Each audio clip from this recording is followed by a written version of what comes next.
Hello and thank you for joining us for the KREM 2 News Week in Review. I'm Cody Proctor. Each weekend, we walk you through the headlines from the past week in the Inland Northwest.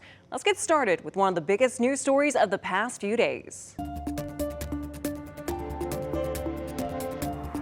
Yeah, 12 fires, all of them extinguished by crews like the one that remains on scene, just ensuring nothing sparks back up. For the most part, when you're up here, you can't see any of the damage that occurred because of those fires, but every now and then the wind blows at the right moment and you can smell the aftermath of what took place. But around 9:45 last night, that's when the Spokane Fire Department got a call about a small brush fire here along High Drive. They got out here and that's when they discovered 12 small spot fires running along High Drive. The Spokane Fire Department said Spokane police closed the roadway between Bernard Street and South Manitou Boulevard.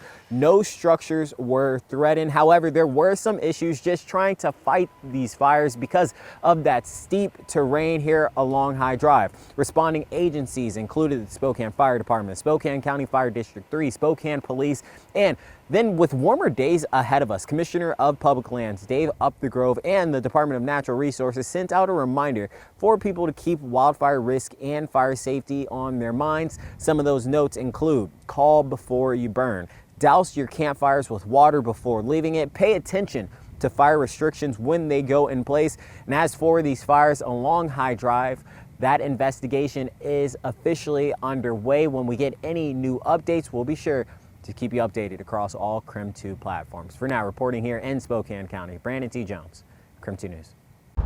Well, I'm at one of the spots where the brush fire started, and the smell of smoke and wood is very strong in the area. And as you can see, let's take a look a little bit closer. There is debris, burning wood, and you can see a tag there from DNR. Now, Spokane fire officials told me they found 11 spots where the fire started along High Drive, which leads them to believe this was arson. As Memorial Day weekend kicks off the summer, Spokane families want to enjoy a safe and fun holiday. It's a really quiet neighborhood and a safe street, so it definitely got everybody in the neighborhood out. After enjoying a night with his family, Dennis Harrington, who's lived on High Drive for 13 years, came home to an unexpected surprise. He says his home sits right across the street from where one of the brush fires broke out. As he alerted local authorities, he watched the flames spread along High Drive. And as we got closer, we could tell that it was in the trees right across from the house.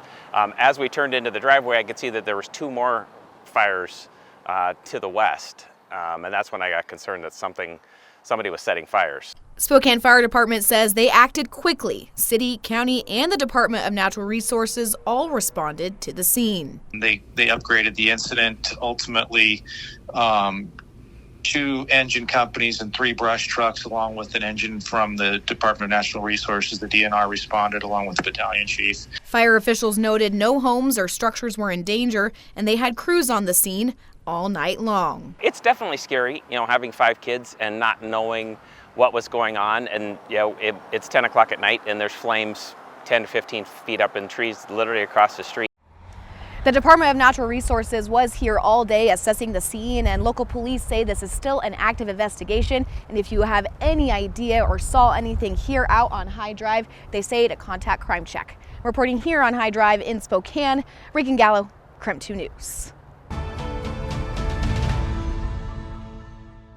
Every time I come back to Malden, there's always something new to celebrate here. Last year, it was the opening of Malden's new City Hall and Post Office. Today's celebration took place here at the town's new community center on Malden's road to recovery. This day has been 5 years in the making. This journey has brought the community to this day of celebration. Father in heaven, we thank you for this community center, which we officially are opening today. A new center in the heart of the town is bringing heart back to the community. Grant that all the activities that take place here will build up a spirit of community. Grants from FEMA, Whitman County, and support from an anonymous donor made this $3.6 million project possible. It houses a full kitchen, food bank, and the town's public library. See the arrows are going this way? Yeah. A space bringing today's He loves video games and future generations together. It really continues to bring people together. Even if they weren't able to come back to Malden, they still like to come back. Vanessa Place is part of Malden's story. Its past. I wasn't just somebody that came from another town as their librarian. And she's lived Malden's latest chapter, the Babb Road fire. I lost my house. I was living in a trailer with my family of 6. So we've been through it. It was nice to have that community that I was helping them, but they were helping me. She is here with her community, celebrating a milestone in rebuilding Malden's heart. It was devastating, but we were able to rebuild. Malden has come a long way since the devastating Babb Road fire in 2020. This new community center is just another example of this community's strength and determination to rebuild. Reporting in Malden, Amanda Rowley, KREM 2 News. As we go to break, here's a check of your weekend forecast.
Welcome back to the KREM 2 News Week in Review. It's been a busy week across the Inland Northwest, and we want to help catch you up on some stories you might have missed.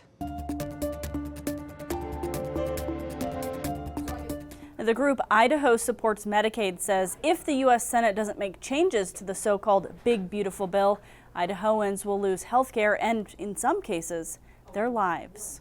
As President Trump's spending bill lies in the hands of the Senate, nothing's set in stone. That's cold comfort to many Idahoans. The largest cuts to health care and food assistance in history. The group Idaho Supports Medicaid, which includes healthcare providers and organizations, says the trillions of dollars in proposed cuts could mean Idaho's Medicaid funding is slashed 11%. Idaho alone would face a projected $3.5 billion cut in federal Medicaid funding. The insurance program for low-income and disabled Americans covers 360,000 Idahoans, half of them children. Senior policy associate Hillary Hagan says more than 30,000 of the Gem State's most vulnerable could lose health care coverage completely. We know the power of Medicaid. One of the bill's biggest sticking points is a work requirement for most recipients to stay eligible. And alarmingly, those who fail to meet the requirement will not only be disenrolled from Medicaid, but also barred from accessing marketplace coverage. In Idaho, this could mean 18,500 people losing coverage each year. What's more, Hagan says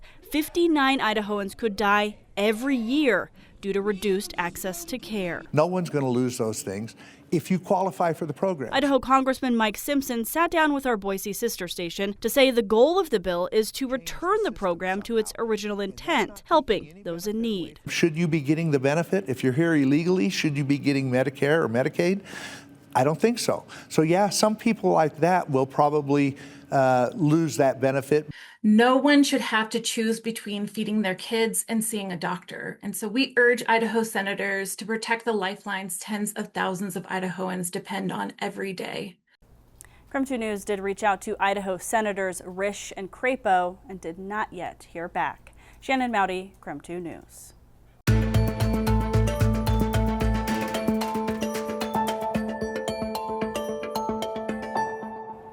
Well, I'm joined at Spokane skyline right now, and officials from Visit Spokane tell me that in 2024, the visitors surpassed 10 million, bringing not just foot traffic to the area, but also dollars.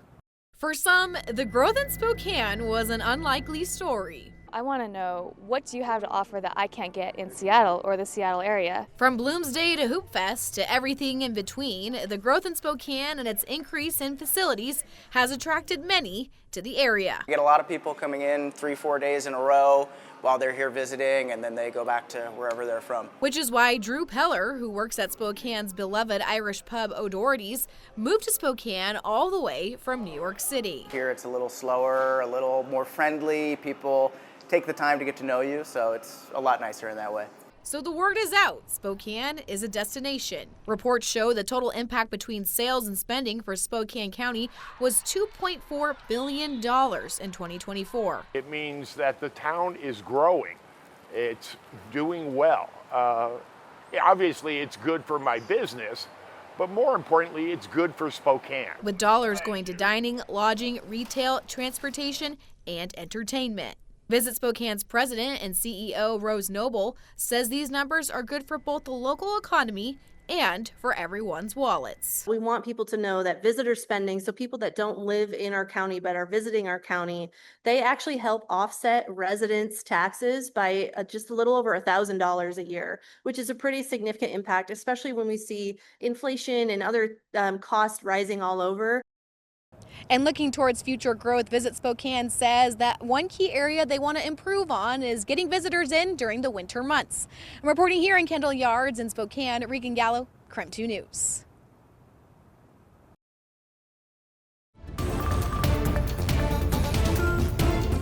Hello, I'm Cody Proctor. Thank you for joining us here on KREM 2 News. You're watching the Week in Review, where we bring you some of the biggest news stories of the past week. Thursday wasn't the best day for flying out at Felts Field in Spokane, but some of Spokane's own aviation royalty are ready for any challenge that comes their way. Local pilots Rachel Skirvin and Sarah Rourke, also known by their call signs Glitter Tricks and Jet Pink, are teaming up for a cross-country race. When they needed a team name, they wanted to pay tribute to their Spokane roots. Showcasing that this is where the terminus is as well, and we're Queens. Pilot in command Rachel is a flight instructor and is gaining flight hours to be a med-evac pilot. And Sarah works as a corporate pilot. Aviation isn't her first career, but flying is practically in her DNA. My dad, my mom, my brother, everybody in my family is a pilot. The Washington Pilot Association told them each about the Air Race Classic, a women-only race from Alabama to Felts Field in Spokane. It was an easy decision. I said, I don't even know what that means, but it sounds really rad and I'm down. Although they met in an unconventional way, they're grateful the race brought them together as co-pilots and as friends. I saw some girl walking around in front of the terminal and I said, "Are you Sarah?" And she said, "Yeah." I said, "Get in my car. Let's go to the hangar." She drove up in her loud little race car and I was like, who's this girl? And but she was so sweet. Our vibe together in the plane is not anything that I've experienced professionally and also personally. Air Race Classic, or ARC, is an organization meant to support and encourage women in aviation, something the Sky Queens believe in. Just showing other women that you can do this hard thing, and women do deserve to be in the air. The Sky Queens are team number 1 and will be the first of 42 teams to take off from Alabama. They expect to land on the evening of June 18th at Felts Field. More details about the race and about the Sky Queens' upcoming send-off party can be found on our website, KREM.com. The Sky Queens must report to the start of the race by June 14th. At Felts Field, Caitlin Galloway, KREM 2 News. I love reading. The KREM Cares Big Book Giveaway is about making books more accessible to all of our kids in the area. Spokane Public Schools worked with us to pick out 3 area schools for us to visit, including the Ruben Trejo Dual Language Academy in Spokane Valley. Over 300 kids got a surprise visit. I love it. And they were able to pick out a book to take home. The Big Book Giveaway is timed to the end of the school year so that the kids have books to read just in time for the summer. There's data where it says that during summer sometimes they go back in their reading skills rather than progressing. So just reading over the summer will help them keep at what they've learned so far, and hopefully some growth, so that when they enter their new grade, they're able to keep going rather than relearning. Reporting in Spokane Valley, Laura Papetti, KREM 2 News. Welcome back. Before we wrap up this edition of the KREM 2 News Week in Review, we want to remind you that you can get the latest newscasts and weather forecasts anytime on KREM 2 Plus. It is free to watch and download for Roku, Amazon Fire, and Apple TV. Now here's one more story before we go.